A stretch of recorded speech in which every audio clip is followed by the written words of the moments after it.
बांग्लादेश में तख्ता पलट हो गया है। बांग्लादेशी प्रधानमंत्री शेख हसीना इस वक्त भारत में मौजूद है। आरक्षण के खिलाफ शुरू हुआ छात्रों का आंदोलन इतना हिंसक और उग्र हुआ कि प्रधानमंत्री को देश छोड़ भागना पड़ा। हालांकि इसके पीछे शेख हसीना सरकार की दमनकारी नीतियां भी कम जिम्मेदार नहीं हैं।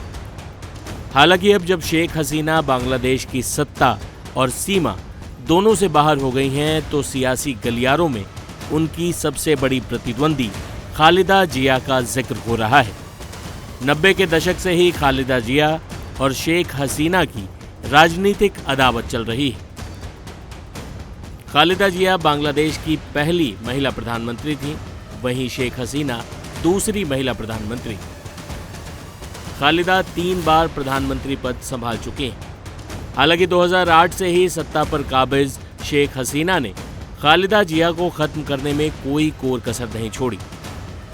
लेकिन भारत विरोधी माने जाने वाली खालिदा जिया को अगर राजनीतिक जीवनदान मिलता दिख रहा है, तो इसकी दोषी भी शेख हसीना ही हैं। बता दें कि खालिदा जिया की पार्टी का नाम बांग्लादेश नेशनलिस्ट पार्टी यानी बीएनपी है। बीएनपी ढाका में 3 बार सत्ता पर रही है, जो भारत के प्रति अपनी शंकाओं के लिए जानी जाती है। लिहाजा भारत को डर हो सकता है कि बांग्लादेश में सत्ता परिवर्तन से भारत के साथ सुरक्षा सहयोग में बाधा आ सकती है, जिससे भारत की आंतरिक सुरक्षा पर असर पड़ सकता है। बता दें कि खालिदा जिया के बेटे तारिक रहमान पार्टी के कार्यवाहक चेयरमैन हैं, जिनके बारे में कयास लग रहे हैं कि वो बांग्लादेश के नए प्रधानमंत्री बन सकते हैं। शेख हसीना के इस्तीफे पर तारिक रहमान ने प्रतिक्रिया भी दी है।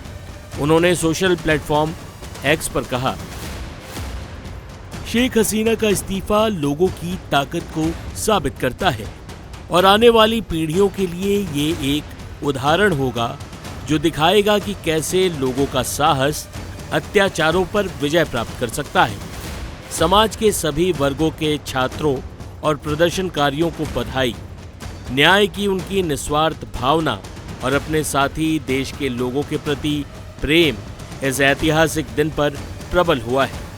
आइए हम सब मिलकर बांग्लादेश को एक लोकतांत्रिक और विकसित राष्ट्र के रूप में फिर से बनाएं, जहां सभी लोगों के अधिकार और स्वतंत्रता सुरक्षित हो।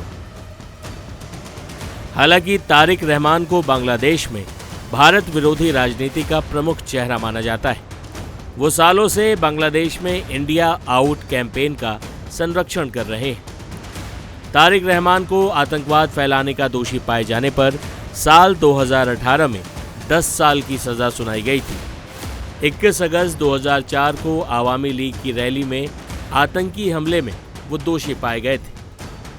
खालिदा जिया की सरकार के दौरान बांग्लादेश में इस्लामिक कट्टरपंथ हावी था। उनकी सरकार के दौरान भारत के खिलाफ लगातार आतंकी हरकतों को अंजाम दिया गया। खालिदा जिया के शासन के दौरान बांग्लादेश में कट्टर इस्लामिक पार्टी जमाते इस्लामी ने भरपूर उपद्रव मचाया था और हिंदू अल्पसंख्यकों के खिलाफ मुहिम चलाई थी। हालांकि बांग्लादेश में आगे क्या होगा फिलहाल वो अनिश्चित है, लेकिन शेख हसीना का जाना भारत के लिए कतई अच्छा नहीं है। और अगर खालिदा जिया की सत्ता में वापसी होती है, तो भारत के लिए बांग्लादेश उस पड़ोसी देश के तौर पर उभर सकता है जो पाकिस्तान, मालदीव और चीन और म्यांमार की तरह भारत के लिए मुसीबतें पैदा कर रहे हैं।